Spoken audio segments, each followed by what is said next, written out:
അൽഹംദുലില്ലാഹി റബ്ബിൽ ആലമീൻ അസ്സലാത്തു വസ്സലാമു അലാ റസൂലിഹിൽ അമീൻ വഅലാ ആലിഹി വസ്വഹ്ബിഹി അജ്മഈൻ. അല്ലാഹുമ്മ സ്വല്ലി അലാ മുഹമ്മദ് വഅലാ ആലി മുഹമ്മദ് കമാ സ്വല്ലൈത അലാ ഇബ്രാഹീം വഅലാ ആലി ഇബ്രാഹീം. അല്ലാഹുമ്മ ബാരിക് അലാ മുഹമ്മദിൻ വഅലാ ആലി മുഹമ്മദ് കമാ ബാറക്ത അലാ ഇബ്രാഹീം വഅലാ ആലി ഇബ്രാഹീം ഇന്നക ഹമീദും മജീദ്. പ്രിയപ്പെട്ട സഹോദരന്മാരെ, അസ്സലാമു അലൈക്കും. കഴിഞ്ഞ വെള്ളിയാഴ്ച നമ്മൾ പഠിച്ചത് സൂറത്ത് ഇഖ്ലാസ് അഥവാ ഖുൽ ഹുവല്ലാഹു അഹദ് അല്ലാഹു സ്വമദ് ലം യലിദ് വലം യൂലദ് വലം യകുല്ലഹു കുഫുവൻ അഹദ് എന്ന സൂറത്താണ് കഴിഞ്ഞ വെള്ളിയാഴ്ച നമ്മൾ പഠിച്ചത്. ഈ സൂറത്തിന് ഇഖ്ലാസ് എന്ന പേരിന് പുറമെ സൂറത്തുൽ അഹദ് എന്നും സൂറത്തു തൗഹീദ് എന്നും പേരുകളുണ്ട്. കഴിഞ്ഞ ആഴ്ച നമ്മൾ പഠിച്ചതാണ്. എങ്കിൽ പോലും ഓർമ്മയ്ക്ക് വേണ്ടി, മെമ്മറിയിലേക്ക് അത് കൊണ്ടുവരുന്നതിന് വേണ്ടി അതിൻ്റെ കുറച്ച് വശങ്ങൾ പറയുകയാണ്. സൂറത്തുൽ ഇഖ്ലാസിൽ അള്ളാഹു അവൻ്റെ വഹദാനിയത്തിനെ സംബന്ധിച്ചാണ് ആദ്യം തന്നെ പറയുന്നത്.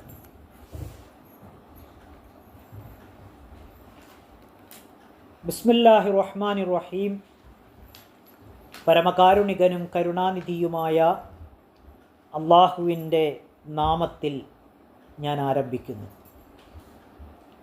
ഖുൽ, നബിയെ പറയുക.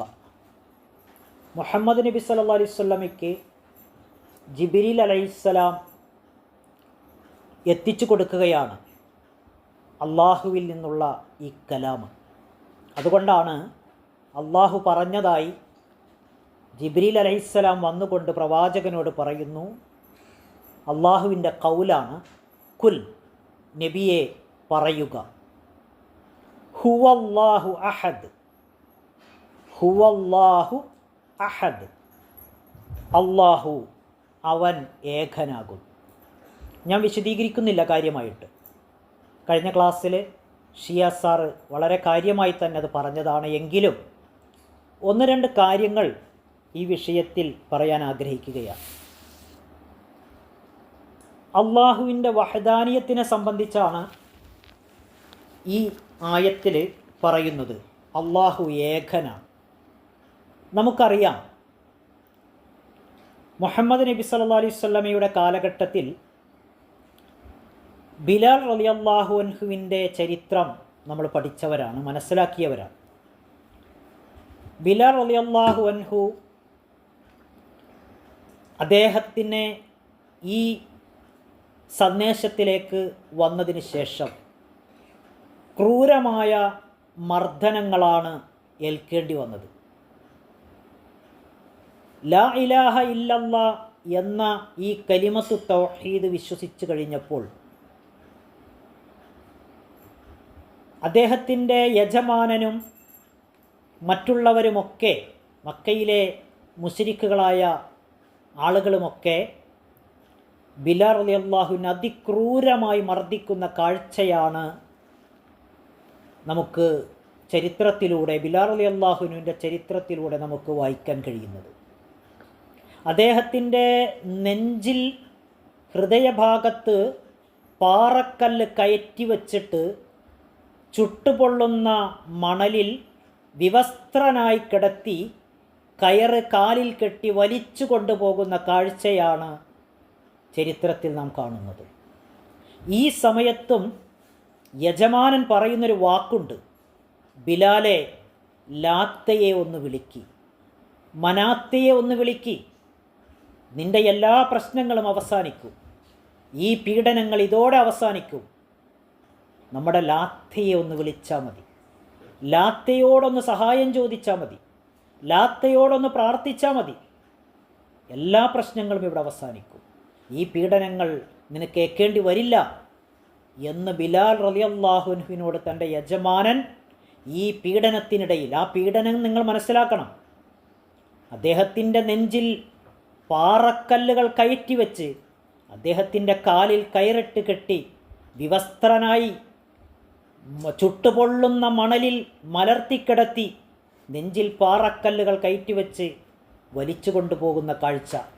ആ പൊള്ളുന്ന മണലിൽ അദ്ദേഹത്തിൻ്റെ പുറം പൊള്ളുകയും ആ നെഞ്ചിൽ ആ കരിങ്കല്ലിൻ്റെ ഭാരവും അദ്ദേഹത്തിന് ഒരുപാട് പീഡനങ്ങൾ സഹിച്ചപ്പോഴും ലാത്തയെ വിളിക്ക് ബിലാലെ, എല്ലാം മാറ്റിത്തരാം, എല്ലാ പീഡനങ്ങളും നിനക്ക് മാറ്റിത്തരാം എന്ന് പറഞ്ഞപ്പോഴും ബിലാൽ റളിയല്ലാഹു അൻഹുവിൻ്റെ നാവിൽ നിന്നും വന്ന വാചകം അല്ലാഹു അഹദ് എന്ന് മാത്രമാണ്. അല്ലാഹു അഹദ്, അതായിരുന്നു അദ്ദേഹത്തിൻ്റെ കരുത്ത്, അദ്ദേഹത്തിൻ്റെ ആദർശം അതായിരുന്നു. അല്ലാഹു അഹദ്, അല്ലാഹു ഏകനാണ്. ആ വാചകമാണ് കുൽഹു അല്ലാഹു അഹദിലൂടെ നമ്മൾ പഠിച്ചത്. ആ കുൽഹു അല്ലാഹു അഹദ് എന്ന ആ വചനം, ആ ആയത്ത് ബിലാൽ റളിയല്ലാഹു അൻഹു തൻ്റെ ജീവിതത്തിൽ പകർത്തിയ കാഴ്ചയാണ്. ആ ആയത്ത് അദ്ദേഹത്തിൻ്റെ ജീവിതത്തിൽ വരുത്തിയ മാറ്റമാണ് അദ്ദേഹത്തിൻ്റെ ചരിത്രത്തിലൂടെ നമ്മൾ മനസ്സിലാക്കുന്നത്. നമ്മുടെ ജീവിതത്തിലും ഏത് ഖുർആൻ ആയത്താണ് നമ്മുടെ ജീവിതത്തെ മാറ്റിമറിച്ചത് എന്ന് നമ്മളൊന്ന് ചിന്തിച്ചു നോക്കുക, മനസ്സിലാക്കുക. ഇവിടെ നമ്മൾ മനസ്സിലാക്കേണ്ട മറ്റൊരു യാഥാർത്ഥ്യം, ബിലാൽ റളിയല്ലാഹു അൻഹുവിനെ അതിക്രൂരമായി ക്രൂശിച്ചപ്പോഴും, അദ്ദേഹത്തെ ക്രൂരമായി മർദ്ദിച്ചപ്പോഴും അദ്ദേഹത്തിൻ്റെ നാവിൽ നിന്ന് വന്ന ഒരേ ഒരു വചനം, ഒരേ ഒരു വാക്ക് ഹുവല്ലാഹു അഹദ്, അല്ലാഹു അഹദ്, അല്ലാഹു അഹദ്, അല്ലാഹു അഹദ് എന്ന് മാത്രമാണ്. അദ്ദേഹം അതിൽ നിന്ന് മനസ്സിലാക്കിയത് എന്താ? അല്ലാഹു അഹദാണ്, അല്ലാഹു ഏകനാണ്. ഇനി നമ്മൾ ഈ വിഷയത്തിൽ മനസ്സിലാക്കേണ്ട മറ്റൊരു കാര്യമുണ്ട്.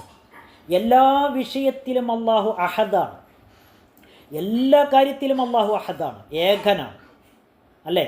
അല്ലാഹു സൃഷ്ടാവാണ്, വേറെ സൃഷ്ടാക്കളില്ല, എല്ലാം സൃഷ്ടിച്ചത് അല്ലാഹുവാണ്. അപ്പം സൃഷ്ടാവ് അല്ലാഹു മാത്രമാണ്. സൃഷ്ടാവായി വേറെ ഒരാളുമില്ല ഈ പ്രപഞ്ചത്തിൽ, അല്ലാഹു മാത്രമാണ് സൃഷ്ടാവ്. ആ വിഷയത്തിൽ അല്ലാഹു അഹദാണ്, അല്ലാഹുവിനാണ് അതിൻ്റെ ഏകത്വം. അങ്ങനെ ഏത് വിഷയമെടുത്ത് നോക്കിയാലും എല്ലാം കാണുന്നവനാരാണ്? അല്ലാഹുവാണ്. ആ വിഷയത്തിൽ അല്ലാഹു ഏകനാണ്. എല്ലാം കേൾക്കുന്നവനാരാണ്? അല്ലാഹുവാണ് എല്ലാം കേൾക്കുന്നവൻ. അവനെപ്പോലെ കേൾക്കുന്നവനായി ഈ പ്രപഞ്ചത്തിൽ ആരുമില്ല. എല്ലാം അറിയുന്നവനാരാണ്? അല്ലാഹു മാത്രമാണ് എല്ലാം അറിയുന്നവൻ. അവനെപ്പോലെ അറിയുന്നവൻ ഈ പ്രപഞ്ചത്തിലൊന്നുമില്ല. അതുകൊണ്ട് തന്നെ നമ്മൾ മനസ്സിലാക്കേണ്ട ഒരു യാഥാർത്ഥ്യം, അല്ലാഹു അവൻ ഏകനാണ്, എല്ലാ വിഷയത്തിലും അല്ലാഹു ഏകനാണ്. അവനെപ്പോലെ കാണുന്നവൻ വേറെ ആരുമില്ല, അവനെപ്പോലെ കേൾക്കുന്നവനാരുമില്ല, അവനെപ്പോലെ അറിയുന്നവൻ വേറെ ആരുമില്ല. ഈ സന്ദേശം, ഈ ആദർശം നമ്മുടെ ഉള്ളിലേക്ക് കടന്നു കഴിഞ്ഞാൽ ഏത് പ്രയാസത്തിലും, ഏത് ബുദ്ധിമുട്ടിലും, ഏതൊക്കെ പ്രശ്നങ്ങളിലും നമ്മൾ പടച്ച തമ്പുരാനെ മാത്രമേ വിളിക്കുകയുള്ളൂ. അതാണ് മുഹമ്മദ് നബി സല്ലല്ലാഹു അലൈഹി വസല്ലമ ഖുർആനിലൂടെ നമുക്ക് പഠിപ്പിച്ചു തന്നത്.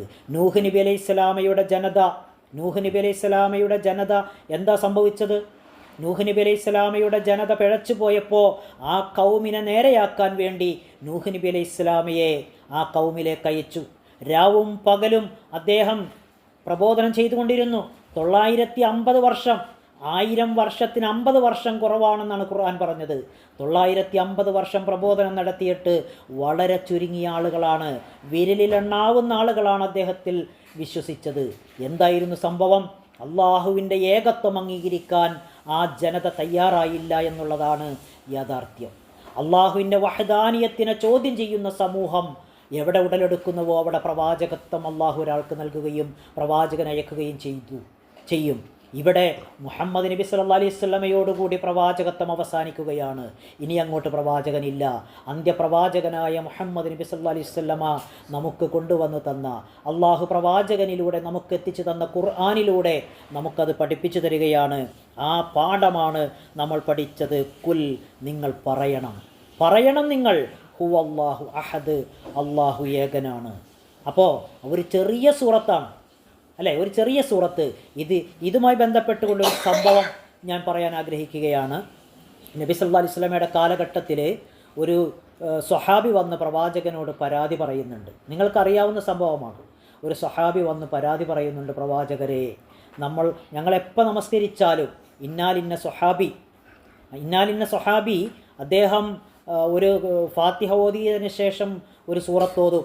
ആ സൂറത്ത് ഓതിക്കഴിഞ്ഞാൽ സൂറത്തുൽ ഇഖ്ലാസ് പാരായണം ചെയ്യും. രണ്ടാമത്തെ റക്അത്തിലും മറ്റൊരു സൂറത്തോതും. അതിനുശേഷം വീണ്ടും സൂറത്തുൽ ഇഖ്ലാസ് ഓതും. എല്ലാ ദിവസവും ഇത് തന്നെയാണ് പതിവ് എന്ന് പ്രവാചകൻ്റെ അടുക്കൽ പരാതി പറഞ്ഞപ്പോൾ പ്രവാചകൻ മറ്റുള്ള സ്വഹാബികളോടും ഇത് ചോദിച്ചു. സത്യമാണെന്ന് മനസ്സിലായപ്പോൾ പ്രവാചകൻ ആ സ്വഹാബിയെ വിളിച്ചു വരുത്തി അദ്ദേഹത്തോട് ചോദിച്ചു, താങ്കളെക്കുറിച്ച് ഇങ്ങനൊരു പരാതിയുണ്ട്, ശരിയാണോ? താങ്കൾ എല്ലാ റക്അത്തുകളിലും, എല്ലാ നമസ്കാരങ്ങളിലും, എല്ലാ റക്അത്തുകളിലും സൂറത്ത് ഓതിയതിന് ശേഷം വീണ്ടും മറ്റൊരു സൂറത്തായിട്ട് സൂറത്തുൽ ഇഖ്ലാസ് പാരായണം ചെയ്യുന്നതായി ഒരു പരാതി ലഭിച്ചിട്ടുണ്ട്. എന്താണ് സത്യാവസ്ഥ? അദ്ദേഹം പറഞ്ഞു, ആ സ്വഹാബി പറഞ്ഞു, പ്രവാചകരെ, ശരിയാണ്, ഞാൻ ഫാത്തിഹ ഓതും, അതിനുശേഷം ഒരു ഖുർആൻ സൂറത്തോതും, ഒരായത്തോതും, കുറേ നേരം ഓതിയതിന് ശേഷം റുക്കൂയിലേക്ക് പോകുന്നതിന് മുമ്പായിട്ട് സൂറത്തുൽ ഇഖ്ലാസ് ഓതിയതിന് ശേഷമാണ് ഞാൻ റുക്കൂയിലേക്ക് പോകുന്നത്. ഇത് ഞാൻ പതിവായി ചെയ്യുന്ന കാര്യമാണ്. എന്തുകൊണ്ടാണ് താങ്കൾ അങ്ങനെ ചെയ്യുന്നത് എന്ന പ്രവാചകൻ്റെ ചോദ്യത്തിന് ആ സ്വഹാബി നൽകുന്ന മറുപടി, ആ ഖുർആൻ, ആ സൂറത്തുൽ ഇഖ്ലാസ്, ഖുൽ ഹുവല്ലാഹു അഹദ് അല്ലാഹുസ് സമദ് ലം യലിദ് വലം യൂലദ് വലം യകുൽ ലഹു കുഫുവൻ അഹദ് എന്ന സൂറത്ത് ഞാൻ അങ്ങേയറ്റം ഇഷ്ടപ്പെടുന്നു എൻ്റെ ജീവിതത്തിൽ എന്ന് പറഞ്ഞപ്പോൾ ആ കേട്ടുനിന്ന സ്വഹാബികളും പ്രവാചകനും കണ്ണീരിൽ കുതിരുകയാണ്. പ്രവാചകൻ ആ സ്വഹാബിയോട് പറയുന്ന മറുപടിയാണ് രസകരം. പ്രവാചകൻ പറയുന്നു, ആ സ്വഹാബിയോട് പറയുകയാണ്, അല്ലയോ സ്വഹാബി, താങ്കളുടെ കൂടെ നാളെ സ്വർഗത്തിൽ ഈ സൂറത്തും താങ്കളോടൊപ്പം ഉണ്ടായിരിക്കും. ഒന്ന് ആലോചിച്ച് നോക്കിയേ, ആ സൂറത്തിൻ്റെ മഹത്വം ഒന്ന് ആലോചിച്ച് നോക്കിയേ. ഇനി അടുത്ത ആ സൂറത്തിൽ തന്നെ അടുത്ത ആയത്ത് എന്താണ്? അല്ലാഹു സമദ്, അള്ളാഹു നിരാശ്രയനാണ്. സമദ് എന്ന് പറഞ്ഞാൽ നിരാശ്രയത്വം എന്നാണ്, നിരാശ്രയനാണ്. അള്ളാഹുവിന് ആരുടെയും ആശ്രയം ആവശ്യമില്ല, അല്ലേ? ഒരാളുടെയും ആശ്രയം അള്ളാഹുവിന് ആവശ്യമില്ല. അതുകൊണ്ട് തന്നെ അള്ളാഹു നിരാശ്രയനാണ്. പിന്നെ പറയുന്നത് ലം യലിദ്, അവൻ ജനിപ്പിച്ചിട്ടില്ല. അള്ളാഹുവിന് സന്താനമില്ല, അള്ളാഹുവിന് മക്കളില്ല. മലക്കുകൾ അള്ളാഹുവിൻ്റെ പെൺമക്കളാണെന്ന് പറഞ്ഞ മക്കാ മുശ്രിക്കുകളും ഈസാ നബി അലൈഹിസ്സലാം അള്ളാഹുവിൻ്റെ പുത്രനാണെന്ന് പറഞ്ഞ ക്രിസ്ത്യാനികൾക്കും ഉസൈർ അള്ളാഹുവിൻ്റെ മകനാണെന്ന് പറഞ്ഞ ജൂതന്മാർക്കും അള്ളാഹു മറുപടി പറയുകയാണ്, ലം യലിദ്, അള്ളാഹുവിന് സന്താനങ്ങളില്ല, അവൻ ജനിപ്പിച്ചിട്ടില്ല. വലം യൂലദ്, അവൻ ജനിച്ചതുമല്ല, അള്ളാഹു ജനിച്ചതുമല്ല. വലം യകുൽ ലഹു കുഫുവൻ അഹദ്, അള്ളാഹുവിന് തുല്യനായി ആരും തന്നെയില്ല. വലം യകുൽ ലഹു കുഫുവൻ അഹദ്, അള്ളാഹുവിന് തുല്യനായി ആരും തന്നെയില്ല. അള്ളാഹുവിനെ ഒന്നിനോടും ഉപമിക്കാൻ പാടില്ല. പണ്ട് ഞാൻ എൻ്റെ ഒരു അനുഭവം പറയുകയാണ്. പണ്ട് ഞാനൊരു പ്രസംഗം കേട്ടു. ആ പ്രസംഗത്തിലെ ഒരു പ്രാർത്ഥന എന്ന വിഷയത്തിലുള്ളൊരു പ്രസംഗമാണ്. ആ പ്രസംഗത്തിൽ അള്ളാഹു അല്ലാത്തവരോട് സഹായം തേടുന്നതുമായി ബന്ധപ്പെട്ടുകൊണ്ട് അള്ളാഹു അല്ലാത്തവരോട് പ്രാർത്ഥിക്കുന്ന വിഷയവുമായി ബന്ധപ്പെട്ടൊരു പ്രസംഗമാണ്. ആ പ്രസംഗത്തിൽ ആ പ്രസംഗകൻ സൂചിപ്പിക്കുന്നൊരു കാര്യം, അള്ളാഹുവിനോട് നേരിട്ട് പ്രാർത്ഥിക്കുന്നത് ട്രാൻസ്ഫോമറിൽ കൊണ്ടുപോയി ബൾബ് കുത്തുന്നതിന് തുല്യമാണ് എന്നാണ് ആ പ്രസംഗകൻ സൂചിപ്പിച്ചത്. അത് കേട്ടപ്പോൾ ഇന്നാ ലില്ലാഹി വഇന്നാ ഇലൈഹി റാജിഊൻ എന്ന് ചൊല്ലിപ്പോയി ഞാൻ. കാരണം ഇവിടെ ട്രാൻസ്ഫോമറിൽ കൊണ്ടുപോയി ബൾബ് കുത്തിയാൽ ആ ബൾബ് അടിച്ചു പോകും, ആരും അങ്ങനെ ചെയ്യില്ല. അതുപോലെയാണ് അള്ളാഹുവിനോട് നേരിട്ട് പ്രാർത്ഥിക്കാൻ പാടില്ല, അത്രക്ക് പവർ കൂടുതലാണ്. ആ പ്രസംഗം നിങ്ങളൊക്കെ ചിലപ്പോൾ ഒരുപക്ഷെ കേട്ടിട്ടുണ്ടാകും, കേട്ടവർ ഈ ക്ലാസ് ഉണ്ടാകുമെന്ന് ഞാൻ വിശ്വസിക്കുകയാണ്. അപ്പോൾ തീർച്ചയായും ഇവിടെ അള്ളാഹുവിനെ ട്രാൻസ്ഫോമറോട് ഉപമിക്കുന്ന ഒരു പ്രസംഗമാണ് നമുക്കവിടെ കേൾക്കാൻ കഴിയുന്നത്. ഒരിക്കലും അത് ശരിയല്ല, അത് ഒരിക്കലും ശരിയല്ല. കാരണം വലം യകുൽ ലഹു കുഫുവൻ അഹദ് എന്ന ആയത്തിന് എതിരാണത് ആ സംഭവം. കാരണം ഒരിക്കലും അള്ളാഹുവിനെ വേറൊരു വസ്തുവിനോട് നമുക്ക് ഉപമിക്കാനേ പാടില്ല. അത് വിശുദ്ധ ഖുർആനിനെതിരാണ്. ഇസ്ലാമിൽ നിന്ന് പുറത്തു പോകുന്ന ഒരവസ്ഥ അതിലൂടെ നമുക്കുണ്ടാകും. അള്ളാഹു നമ്മേവരെയും കാത്തുരക്ഷിക്കുമാറാകട്ടെ.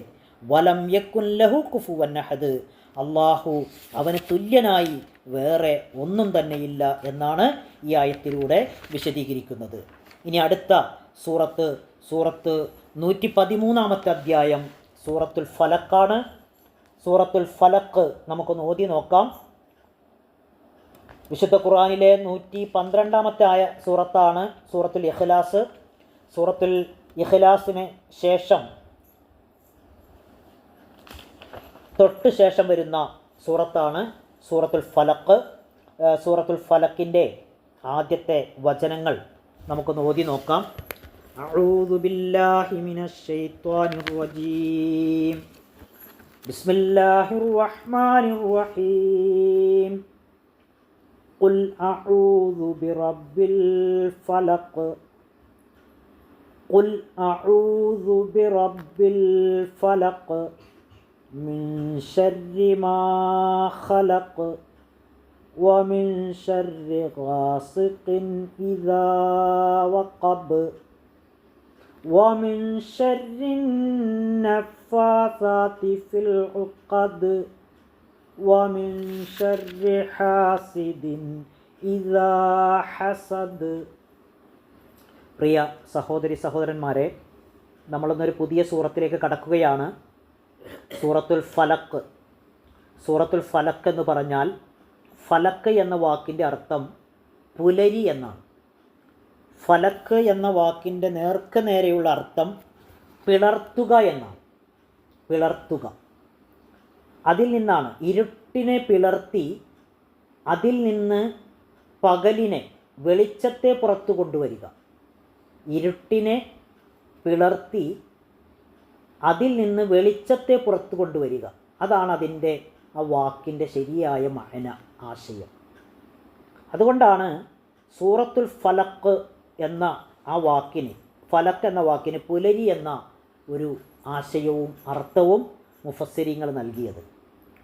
ഈ സൂറത്തും തൊട്ടടുത്ത സൂറത്തായ സൂറത്തുൻ നാസിനും മുഹമ്മദ് നബി സല്ലല്ലാഹു അലൈഹി വസല്ലം കൊടുത്ത ഒരു വിശേഷണം, അത് മുഅവ്വദത്താനി എന്നാണ്.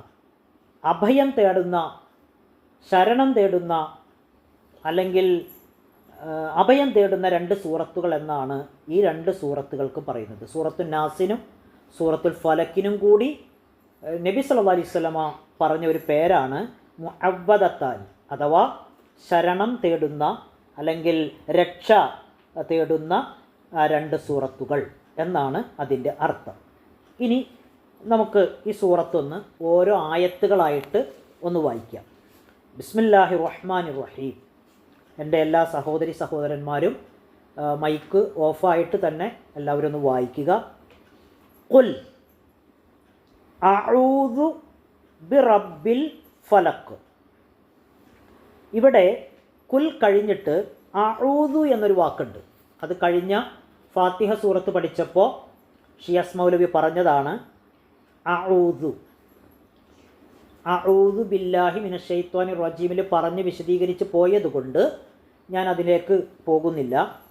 അഊദു ബിറബ്ബിൽ ഫലഖ് കൂട്ടി വായിക്കുമ്പോൾ ഖുൽ അഊദു ബിറബ്ബിൽ ഫലഖ്, ഖുൽ അഊദു ബിറബ്ബിൽ ഫലഖ്. രണ്ടാമത്തെ ആയത്ത് മിൻ ശർരി മാ ഖലഖ്. മിൻ ശർരി, അവിടെ നൂനിന് സുക്കൂനാണെങ്കിലും ശർരി മാ ഖലഖ്. അപ്പോൾ മിൻ ശർരി മാ ഖലഖ്, മിൻ ശർരി മാ ഖലഖ്. അടുത്തത് വമിൻ ശർരി, വമിൻ ശർരി, ശർരി ഗാസിഖിൻ. ഗൈനാണ്, ഐനല്ല. നമ്മൾ ശ്രദ്ധിക്കേണ്ട ഒരു കാര്യം, ചില പാരായണങ്ങൾ കേൾക്കുമ്പോൾ, ചില ആളുകളുടെ പാരായണങ്ങൾ മദ്രസകളിലൊക്കെ കുട്ടികൾ വായിക്കുമ്പോൾ ഐനും ഗൈനും ഒക്കെ ഒരുപോലെ വായിക്കുന്ന കുട്ടികളുണ്ട്. അപ്പോൾ അത് നമ്മൾ ശ്രദ്ധിക്കുക. ഐനിൻ്റെ മുകളിൽ പുള്ളിയുണ്ട്, അതുകൊണ്ട് ഗൈനാണ്, ഗൈനാണ്. അപ്പോൾ വമിൻ ശർരി ഗാസിഖിൻ ആസിക്കിൻ എന്ന് പറയരുത്, ഗാസിക്കിൻ. വമിൻ വമിൻ ശർരി ഗാസിക്കിൻ ഇദാ വഖബ്. അവിടെ ഗാസിക്കിൻ, അവിടെ നൂന് വെളിവാവണം, ഗാസിക്കിൻ. കാരണം ഗാസിക്കിൻ കഴിഞ്ഞിട്ട് ഇദ എന്ന വാക്കാണ്. അവിടെ അലിഫിന് കിസറാണ്, അലിഫാണ് വന്നിരിക്കുന്നത്.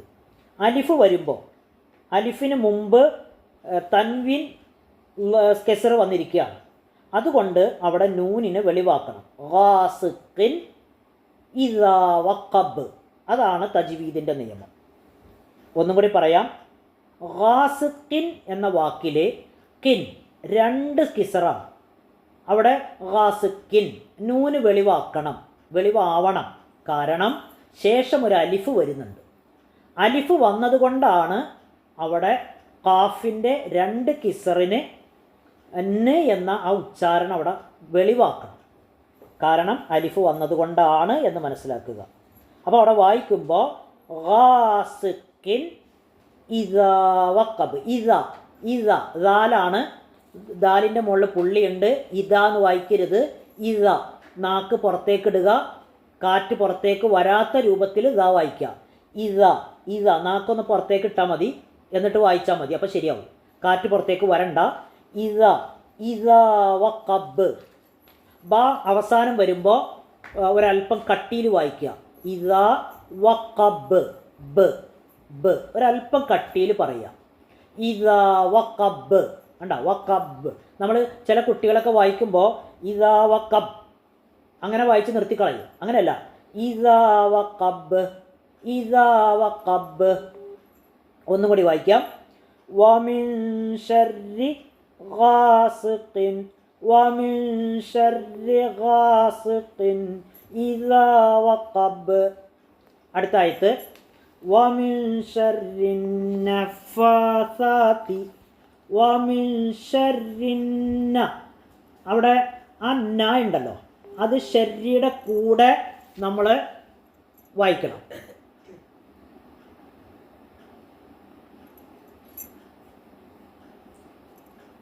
ക്ഷമിക്കണം, ഒരു കോള് കയറി വന്നതാണ്, അതുകൊണ്ടാണ് ഒരല്പം ഡൗൺ ആയിപ്പോയത്. വമിൻ ശർരിൻ നഫാസാത്തി. അവിടെ ശർരി എന്ന വാക്ക് കഴിഞ്ഞിട്ട് ഒരു നൂനുണ്ട്. ആ നൂന് നഫാസാത്തി. അവിടെ നൂനിന് ശബ്ദമാണ്.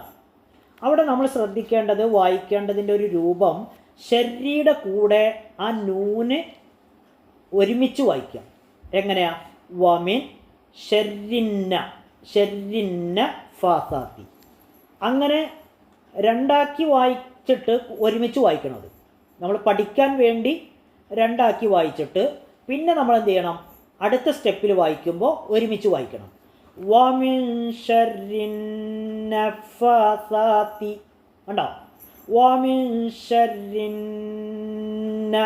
അവിടെ ഈ നൂനിന് ശബ്ദ് വരുമ്പോൾ തജ്വീദിൻ്റെ നിയമം മണിക്കണമെന്നാണ്.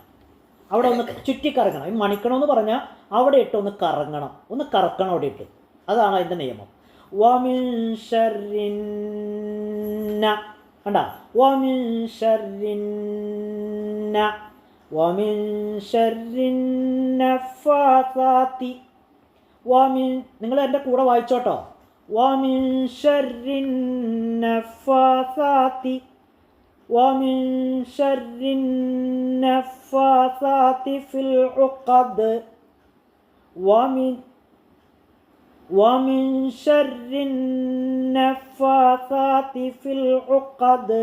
ഉഖദ് ഐനാണ്, അലിഫിൻ്റെ ഉച്ചാരണം വരരുത്. അലിഫല്ല, ഐനാണ്. ഉഖദ് തൊണ്ടയെന്ന് പറഞ്ഞാൽ നമ്മുടെ ഈ പിന്നെ തൊണ്ടയുണ്ടല്ലോ നടുവിലെ ആ കുരക്കിൻ്റെ തൊണ്ടയുടെ നടുഭാഗത്ത് നിന്ന് ഉഖദ് വികസിക്കണം. ഉള്ളിൽ നിന്ന് വരണം, തൊണ്ടയുടെ ഉള്ളിൽ നിന്ന് വരണം. ഉഖദ് ഫിൽ ഉഖദ്. വമിൻ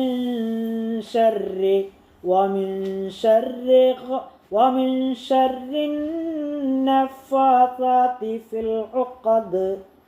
അടുത്ത ആയത്ത് വമിൻ ശർരി ഹാസിദിൻ.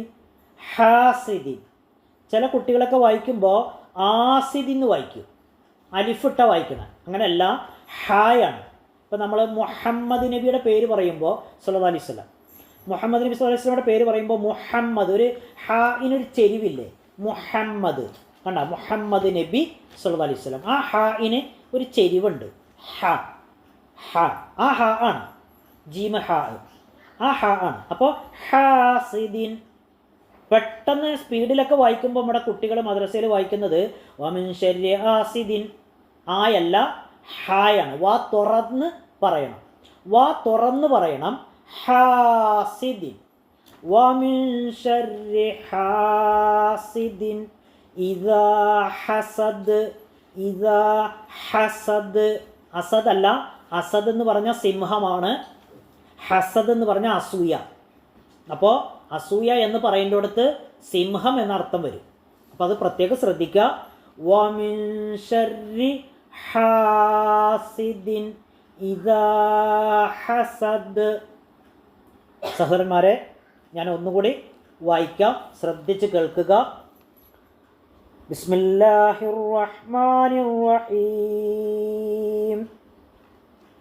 ഖുൽ അഊദു ബിറബ്ബിൽ ഫലഖ്, ഖുൽ അഊദു ബിറബ്ബിൽ ഫലഖ്, ഖുൽ അഊദു ബിറബ്ബിൽ ഫലഖ് മിൻ ശർരി മാ ഖലഖ് വമിൻ ശർരി ഘാസിഖിൻ ഇദാ വഖബ് വമിൻ ശർരി ഘാസിഖിൻ ഇദാ വഖബ് വമിൻ ശർരി നഫ്ഫാതാതി ഫിൽ ഉഖദ് വമിൻ ശർരി നഫ്ഫാതാതി ഫിൽ ഉഖദ് വമിൻ ശർരി ഹാസിദിൻ ഇദാ ഹസദ് വമിൻ ശർരി ഹാസിദിൻ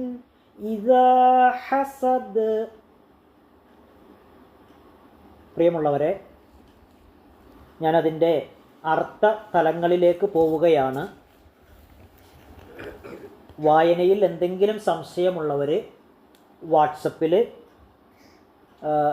സംശയം ചോദിക്കാം. വാട്സപ്പിലുള്ള മെസ്സേജ് കാണുന്ന പണ്ഡിതന്മാരിൽ, മൗലവിമാരിൽ ആരെങ്കിലും ആദ്യം കാണുന്നവരതിന് മറുപടി തരുന്നതാണ്. എങ്കിലും ഇപ്പം ഞാനതിൻ്റെ അർത്ഥ തലങ്ങളിലേക്ക് കയറിപ്പോവുകയാണ്. നോട്ട് ബുക്കും പേനയും കരുതിയിരിക്കുന്നവർക്ക് വേണമെങ്കിൽ അത് എഴുതിയെടുക്കാം. ബിസ്മില്ലാഹിർ റഹ്മാനിർ റഹീം. പരമകാരുണികനും കരുണാനിധിയുമായ അള്ളാഹുവിൻ്റെ നാമത്തിൽ. കുൽ, നബിയെ പറയുക. കുൽ എന്ന് പറഞ്ഞാൽ പറയുക. കാല എന്നതാണ് അതിൻ്റെ ഫിഅ്ലു മാദി, ഭൂതകാലക്രിയ കാലയാണ്. കാല പറഞ്ഞു, കാല പറഞ്ഞു. അതിൻ്റെ അമ്ര ഫിഅലാണ് കുൽ. അമ്ര ഫിഅൽ എന്ന് പറഞ്ഞാൽ കൽപ്പനക്രിയ, കൽപ്പിക്കാൻ വേണ്ടി, ഓർഡർ, ഒരു ഓർഡറാണ്. കൽപ്പിക്കാൻ വേണ്ടി പറയുന്ന, അല്ലെങ്കിൽ നമ്മൾ ഇതായിട്ട് പറയുന്ന, കൽപ്പിക്കാൻ വേണ്ടി പറയുന്ന ഒരു ഓർഡറായി പറയുന്ന ഒരു വാചകമാണ് കുൽ, നീ പറയുക. ഇപ്പോൾ കുട്ടികളോട് നമ്മൾ പറയും, മറുപടി പറയാൻ വേണ്ടി കുൽ എന്ന് പറയില്ല, കുൽ നീ പറയുക. ഇവിടെ പ്രവാചകൻ മുഹമ്മദ് നബി സല്ലല്ലാഹു അലൈഹി വസല്ലമയോട് അള്ളാഹ് പറയുക, കുൽ നബിയെ പറയുക. ആരോടാ പറയേണ്ടത്? ജനങ്ങളോട് പറയുക. കണ്ടോ, ഇത് മുസ്ലിങ്ങൾക്ക് മാത്രമുള്ള ഗ്രന്ഥമൊന്നുമല്ല. അങ്ങനെ ഒരു തെറ്റിദ്ധാരണ നമ്മുടെ ജനങ്ങൾക്ക് വന്നിട്ടുണ്ട്, ഇത് മുസ്ലിങ്ങളുടെ മാത്രമുള്ള ഗ്രന്ഥമാണ്. നല്ല, ഒരിക്കലുമല്ല. ഇത് ലോകത്തുള്ള സകല ജനങ്ങൾക്കും വേണ്ടിയുള്ളതാണ്. അതുകൊണ്ട് ലോകത്തുള്ള സകല ജനങ്ങളോടും ഇത് പറയണം. ഇത് നമ്മുടെ ബാധ്യതയാണ്, നബിയുടെ മാത്രം ബാധ്യതയല്ല. ഇത് നമ്മുടെയൊക്കെ ബാധ്യതയാണ്, എല്ലാവരുടെ ബാധ്യതയാണ്, നിർബന്ധ ബാധ്യതയാണ്. എല്ലാവരോടും പറയണം, ദഅവത്ത് എത്തിക്കണം നമ്മൾ.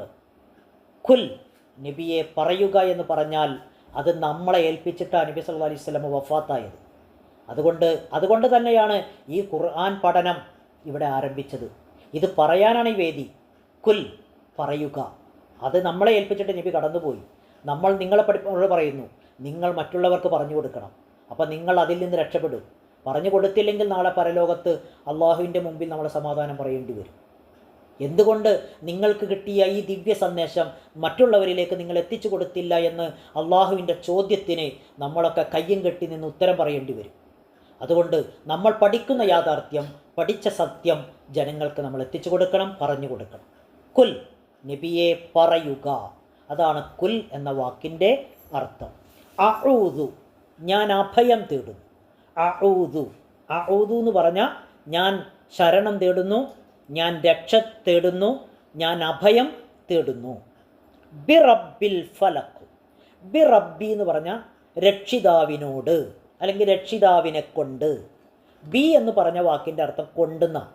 ഇവിടെ സാന്ദർഭികമായിട്ട് പറഞ്ഞാൽ ബി റബ്ബി രക്ഷിതാവിനോട്, അല്ലേ? ബി റബ്ബി രക്ഷിതാവിനോട് ഞാൻ അഭയം ചോദിക്കുന്നു. കുൽ, നബിയെ പറയുക, അഊദു, ഞാൻ അഭയം ചോദിക്കുന്നു, ബി റബ്ബി രക്ഷിതാവിനോട്. ഏത് രക്ഷിതാവിനോട്? അൽ ഫലഖ്, പുലരിയുടെ, അല്ലേ? പുലരിയുടെ, പ്രഭാതത്തിൻ്റെ. സാധാരണ പുലരി എന്നൊക്കെ പറഞ്ഞാൽ ഫജർ എന്നാണ് പുലരിക്ക് പറയുക, പ്രഭാതം ഫജർ എന്നാണ്. ഇവിടെ ഞാൻ നേരത്തെ ക്ലാസ്സിൻ്റെ തുടക്കം തന്നെ പറഞ്ഞു, ഫലക്ക് എന്ന് പറഞ്ഞാൽ രാത്രിയെ പിളർത്തിക്കൊണ്ട് രണ്ടായിട്ട് പിളർത്തുന്നതിനാണ് ഫലക്ക് എന്ന് പറയുന്നത്. രണ്ടായിട്ട്, ഒരു വസ്തുവിനെ രണ്ടായിട്ട് പിളർത്തുക. ഇപ്പോൾ നമ്മൾ കൃഷിക്ക് വേണ്ടി വിത്ത് നടൂലേ, ഈ വിത്ത് നടുമ്പോൾ ഈ വിത്ത് മണ്ണിൽ വിത്ത് നട്ടാൽ ഈ വിത്ത് രണ്ടായിട്ട് ഇങ്ങനെ പിളരും, പതുക്കെ പിളരും, എന്നിട്ട് അതിൽ നിന്ന് മുള വരും. ഈ പ്രക്രിയക്ക് പറയുന്ന പേരാണ് ഫലക്ക്. അപ്പം രാത്രിയെ ആ ഇരുട്ട് രണ്ടായിട്ട് പിളരും. ആ പിളർന്ന് കഴിയുമ്പോൾ അതിൽ നിന്ന് പ്രകാശം പുറത്തേക്ക് വരും. ഈ പ്രക്രിയ, അതാണ് ഫലക്ക്, അതാണ് പുലരി, അതാണ് പ്രഭാതം. അതുകൊണ്ടാണ് പണ്ഡിതന്മാർ ഈ വാക്കിന് പുലരി, പ്രഭാതം എന്നൊക്കെ അർത്ഥം പറയുന്നത്. ഖുൽ, നബിയെ പറയുക, അഊദു, ഞാൻ അഭയം തേടുന്നു, ബി റബ്ബിൽ ഫലക്ക്, പുലരിയുടെ നാഥനിൽ, പുലരിയുടെ രക്ഷിതാവിൽ ഞാൻ അഭയം തേടുന്നു. അപ്പോൾ ഇവിടെ നമ്മൾ ചിന്തിക്കേണ്ട ഒരു കാര്യം, ആരോടാണ് അഭയം തേടേണ്ടത്? ആരോട് അഭയം തേടാനാണ് ഖുർആൻ നമ്മെ പഠിപ്പിക്കുന്നത്? ആരോട് രക്ഷ തേടാനാണ് ഖുർആൻ പഠിപ്പിക്കുന്നത്? ആരോട് പ്രാർത്ഥിക്കാനാണ് ഖുർആൻ പഠിപ്പിക്കുന്നത്? ആരോട് സഹായം ചോദിക്കാനാണ് ഖുർആൻ പഠിപ്പിക്കുന്നത്? ഖുർആനിലെ പ്രാർത്ഥനകൾ മുഴുവനും എടുത്ത് പരിശോധിച്ചോളൂ. മൂസാ നബിയുടെ പ്രാർത്ഥനയുണ്ട്, മുഹമ്മദ് നബി സ്വല്ലല്ലാഹു അലൈഹി വസല്ലമയുടെ പ്രാർത്ഥനയുണ്ട്, സ്വാലിഹ് നബിയുടെ പ്രാർത്ഥനയുണ്ട്, സക്കരിയ നബിയുടെ പ്രാർത്ഥനയുണ്ട്, എത്രയോ പ്രവാചകന്മാരുടെ പ്രാർത്ഥനകൾ ഖുർആനിലുണ്ട്. എല്ലാം എടുത്തൊന്ന് പരിശോധിക്കുക. എല്ലാം റബ്ബിനോടാണ്, അള്ളാഹുവിനോടാണ്. ഇവിടെയും റബ്ബ് പറയാണ്, അഊദു ബി റബ്ബിൽ ഫലക്ക്, നബിയെ പറയണം കേട്ടോ, ജനങ്ങളോട് പറയണം കേട്ടോ, പുലരിയുടെ നാഥനിൽ ഞാൻ അഭയം തേടുന്നു എന്ന് പറയണം. ഉണ്ടോ? പുലരിയുടെ നാഥനിൽ ഞാൻ അഭയം തേടുന്നു. അപ്പോൾ ഈ പുലരി, ഈ ഇരുട്ടിൻ്റെ ആ ഇരുട്ടിനെ പിളർത്തിക്കൊണ്ട് അതിൽ നിന്ന് പ്രകാശത്തെ പുറത്തു കൊണ്ടുവന്ന ആ രക്ഷിതാവുണ്ടല്ലോ, അത് ആർക്ക് മാത്രമേ കഴിയുള്ളൂ? അത് അള്ളാഹ്ക്ക് മാത്രമേ കഴിയുള്ളൂ. അള്ളാഹ്ക്കല്ലാതെ വേറൊരു ശക്തിക്ക് അതിന് കഴിയില്ല. അത് അള്ളാഹ്ക്ക് മാത്രമേ കഴിയുള്ളൂ. ആ കഴിയുന്ന റബ്ബിനെയാണ് നമ്മൾ വിളിക്കേണ്ടത്. ഈ ആകാശം സൃഷ്ടിച്ചതാരാ? ഈ ആകാശം സൃഷ്ടിച്ചത് അള്ളാഹുവാണ്. നമുക്ക് ശ്വസിക്കാൻ വായു തന്നതാരാ? അള്ളാഹുവാണ്. നമുക്ക് കുടിക്കാൻ വെള്ളം തന്നതാരാ? മഴ വർഷിപ്പിച്ചതാരാ? നമുക്ക് ഭക്ഷണം തന്നതാരാ? അങ്ങനെ നമ്മൾ അനുഭവിച്ചു കൊണ്ടിരിക്കുന്ന എല്ലാ അനുഗ്രഹങ്ങളെയും എടുത്തിങ്ങനെ മനസ്സിലേക്ക് കൊണ്ടുവന്നിട്ട് ഇതൊക്കെ തന്നതാരാണ് എന്ന് നമ്മുടെ മനസ്സിനോട് ചോദിച്ചാൽ ഒരു ഉത്തരമേ ഉള്ളൂ, അള്ളാഹുവാണ് ഇതെല്ലാം നമുക്ക് തന്നത്. അപ്പോൾ ആരെയാണ് നമ്മൾ വിളിക്കേണ്ടത്? ആരോടാണ് പ്രാർത്ഥിക്കേണ്ടത്? ആരെയാണ് സഹായത്തിന് അപേക്ഷിക്കേണ്ടത് എന്ന ആ ഒരു മറുപടി അതിലൂടെ നമുക്ക് കിട്ടും.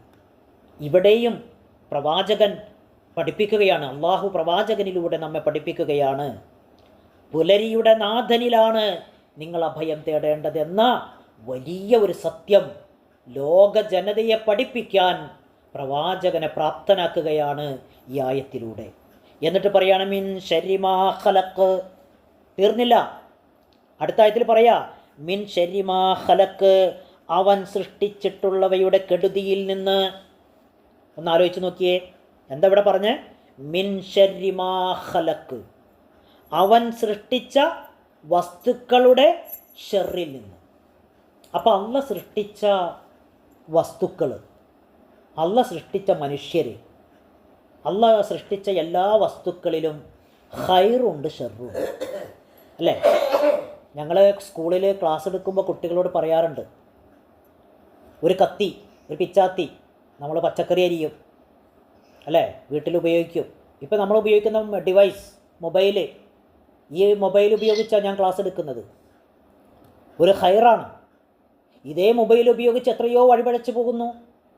ഇതേ മൊബൈൽ ഉപയോഗിച്ച് എത്രയോ പേര് അസാൻമാർഗിക മാർഗങ്ങളിലൂടെ ജീവിക്കുന്നു.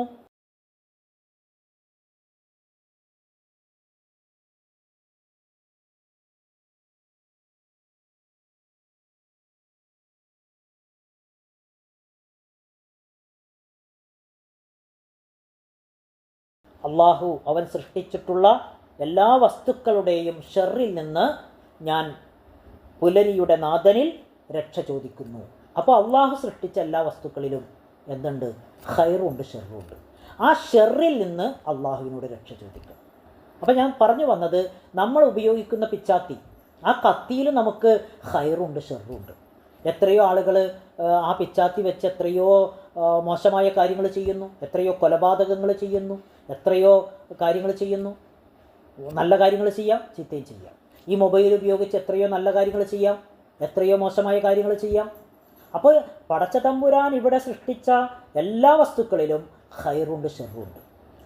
ആ വസ്തുക്കളുടെ ഷെറിൽ നിന്ന് നമ്മൾ രക്ഷ പടച്ചവനോട് ചോദിക്കണം. മൊബൈലൊക്കെ നമ്മൾ ഓപ്പൺ ചെയ്യുമ്പോൾ ബിസ്മി ചൊല്ലണം, ബിസ്മില്ലാഹിർ റഹ്മാനിർ റഹീം എന്ന് ചൊല്ലിയിട്ട് വേണം ആ മൊബൈൽ ഉപയോഗിക്കാൻ. കാരണം ഏത് സമയത്തും അത് ഷെറായിട്ട് നമുക്ക് മാറാം. ആവശ്യമില്ലാത്ത കാഴ്ചകളിലേക്കും ആവശ്യമില്ലാത്ത സംഭാഷണങ്ങളിലേക്കും ഒക്കെ നമ്മുടെ കണ്ണും കാതും ഒക്കെ പോകാം. അതുകൊണ്ട് ബിസ്മി ചൊല്ലിക്കൊണ്ട് തന്നെ നമ്മൾ തീർച്ചയായും മൊബൈൽ ഉപയോഗിക്കുക. അതുകൊണ്ട് തന്നെ നമ്മളത് ശ്രദ്ധിക്കുക. മിൻ ശർരി മാ ഖലഖ്, അവൻ സൃഷ്ടിച്ചിട്ടുള്ളവയുടെ ഷെറിൽ നിന്ന് ഞാൻ രക്ഷ ചോദിക്കുന്നു. വമിൻ ശർരി ഗാസിഖിൻ ഇദാ വഖബ്, വമിൻ ശർരി ഗാസിഖിൻ ഇദാ വഖബ്, രാത്രി ഇരുട്ട് മൂടി വരുമ്പോൾ അതിൻ്റെ കെടുതിയിൽ നിന്നും പുലരിയുടെ നാഥനിൽ ഞാൻ രക്ഷ ചോദിക്കുന്നു, അഭയം തേടുന്നു. കേട്ടോ, വമിൻ ശർരി, ഷെറിൽ നിന്ന്, ഗാസിഖിൻ ഇദാ വഖബ്, രാത്രി ഇരുൾ മൂടുമ്പോൾ, രാത്രി ഇരുട്ട് മൂടുമ്പോൾ അതിൻ്റെ ഷെറിൽ നിന്നും അല്ലാഹുവേ പുലരിയുടെ നാഥ നിന്നിൽ ഞാൻ അഭയം തേടുന്നു. നിങ്ങൾക്ക് മനസ്സായി എന്ന് ഞാൻ വിചാരിക്കുന്നു. രാത്രി ഇരുട്ട് മൂടി വരുമ്പോൾ, ആ ഇരുട്ട് മൂടി വരുമ്പോൾ അതിൻ്റെ ഷെറിൽ നിന്ന് അല്ലാഹുവേ നിന്നോട് ഞാൻ രക്ഷ ചോദിക്കുന്നു. പകലിനേക്കാൾ അപകടം പിടിച്ച സമയമാണല്ലോ രാത്രി. ഇപ്പോൾ നമുക്ക് പകല് നമുക്ക് എവിടെ വേണമെങ്കിലും പോകാം, ഒരു ഭയം ഉണ്ടാവില്ല, ഒരു പേടിയും വേണ്ട, നമുക്ക് പകൽ എവിടെ വേണമെങ്കിലും പോകാം. പക്ഷേ രാത്രി നമുക്ക് പോകാൻ ഒരു തടസ്സമുണ്ട്, ഒരു ഭയമുണ്ട്. എപ്പോഴും നമുക്ക് ഭയം, എപ്പോഴും നമുക്ക് രാത്രി നമുക്ക് എന്തുണ്ട്? ഒരു ഭയമുണ്ട്, അല്ലേ? രാത്രിയിലാണ് എപ്പോഴും പ്രശ്നങ്ങളും പ്രയാസങ്ങളും നമുക്ക് അനുഭവിക്കുക. നമ്മൾ ഇരുട്ടത്ത് നമുക്ക് ഭയങ്കര പ്രശ്നമാണ്. അതുകൊണ്ട് തന്നെ ലൈറ്റ് അല്ലെങ്കിൽ ടോർച്ചൊക്കെ ഉപയോഗിച്ച് കൊണ്ടായിരിക്കും നമ്മളൊക്കെ യാത്ര ചെയ്യാറ്. ഒരു ലൈറ്റ്, ഒരു പ്രകാശം നമുക്ക് രാത്രിയിൽ വേണം. ഒന്നാലോചിച്ച് നോക്കിയേ. അപ്പോൾ രാത്രിയിലാണ് അപകടം പതിയിരിക്കുന്നത്. ഇഴജന്തുക്കളുടെയും അതുപോലെ തന്നെ മറ്റ് ക്ഷുദ്രജീവികളുടെയും ഒക്കെ അപകടങ്ങൾ നമ്മളിൽ പലർക്കും ഉണ്ടാകാം. അതുപോലെ തന്നെ നമുക്ക് ഈ പറഞ്ഞ രൂപത്തിലുള്ള പിന്നെ മറ്റ് മൃഗങ്ങളുടെ ആക്രമണങ്ങളും ഒക്കെ ഒരുപാട് പ്രശ്നങ്ങൾ, അതിനെ അന്ധവിശ്വാസങ്ങളിലേക്ക് നയിക്കുന്ന ചില വിഷയങ്ങളും ഈ രൂപത്തിലേക്കൊക്കെ വരുന്നുണ്ട്. അന്ധവിശ്വാസങ്ങളിലേക്ക് നയിക്കുന്ന ചില ആളുകളും ഈ വചനത്തെ കൊണ്ടുപോകുന്നുണ്ട്. നമ്മളൊക്കെ അന്ധവിശ്വാസികളാകാതെ, അന്ധവിശ്വാസത്തിലേക്ക് പോകാതെ ഖുർആനിനെ അള്ളാഹുവിൻ്റെ റസൂൽ എങ്ങനെയാണോ നമുക്ക് മനസ്സിലാക്കി തന്നത് ആ രൂപത്തിലേക്ക് നമ്മൾ മനസ്സിലാക്കുക. ഇരുട്ടിയ രാത്രി, ഇരുട്ട് കൂടിയ രാത്രി, ഇരുട്ട് മൂടി വരുമ്പോൾ അതിൻ്റെ കെടുതിയിൽ നിന്ന്. അപ്പോൾ ഓരോന്നിനും ഓരോന്നിൻ്റെ ഷെറുകളുണ്ട്. അതിൻ്റെ ഖൈറുണ്ട് ഷെറുണ്ട്. ആ ഷെറിൻ്റെ കെടുതിയിൽ നിന്ന് റബ്ബിനോട് നമ്മൾ അഭയം തേടുക. ഞാൻ ക്ലാസ് അവസാനിപ്പിക്കുകയാണ്. ഇൻഷാ അല്ലാഹ് 2 ആയത്തുകൾ കൂടിയുണ്ട്. അടുത്ത ക്ലാസ്സിൽ ഷിയാ സാറായിരിക്കും ക്ലാസ് എടുക്കുക. ഇന്ന് ഷിയാ സാറിന് അത്യാവശ്യമായി ഒരു സ്ഥലം വരെ പോകേണ്ടതുള്ളത് കൊണ്ട് അദ്ദേഹം എന്നെ ക്ലാസ് ഏൽപ്പിച്ചതാണ്. അതുകൊണ്ടാണ് ക്ലാസ് ആൾ മാറിയത്. അള്ളാഹു നമ്മുടെ ഈ ഇരുത്തം അള്ളാഹു ഒരു സ്വാലിഹായ കർമ്മമായി സ്വീകരിക്കുമാറാകട്ടെ. നമ്മുടെ പ്രാർത്ഥനകളെല്ലാം സ്വീകരിക്കുമാറാകട്ടെ. അള്ളാഹു നമ്മിൽ നിന്ന് വന്നുപോയ എല്ലാ പാപങ്ങളും അള്ളാഹു പുറത്ത് മാപ്പാക്കി തരുമാറാകട്ടെ. 1 മണിക്കൂറോളമായി നമ്മൾ അള്ളാഹുവിൻ്റെ കലാമ് ചർച്ച ചെയ്യുന്നു, പഠിക്കുന്നു, വായിക്കുന്നു. അള്ളാഹു ഈ സൽക്കർമ്മം സ്വീകരിച്ച് നാളെ അർഹമായ പ്രതിഫലം തന്ന് അവൻ്റെ ജന്നാത്തുൽ ഫിർദൗസിൽ നമ്മേവരെയും ഒരുമിച്ച് കൂടുമാറാകട്ടെ. നമ്മിൽ നിന്നും മരണപ്പെട്ടുപോയ നമ്മുടെ കാരണവന്മാരുടെ എല്ലാവർക്കും മഗ്ഫിറത്തും മർഹമത്തും നൽകി അള്ളാഹു അനുഗ്രഹിക്കുമാറാകട്ടെ. നമ്മളെയും അവരെയും അള്ളാഹു അവൻ്റെ ജന്നാത്തുൽ ഫിർദൗസിൽ ഒരുമിച്ച് കൂടുമാറാകട്ടെ. മരണം ഖൈറാകുന്ന വേളയിൽ ലാ ഇലാഹ ഇല്ലല്ലാഹ് ചൊല്ലി വുളൂഓടുകൂടി മരിക്കാൻ അള്ളാഹു നമ്മേവരെയും അനുഗ്രഹിക്കുമാറാകട്ടെ. വആഖിറു ദഅ്വാനാ അനിൽ ഹംദുലില്ലാഹി റബ്ബിൽ ആലമീൻ. അസ്സലാമു അലൈക്കും വറഹ്മത്തുള്ളാഹി.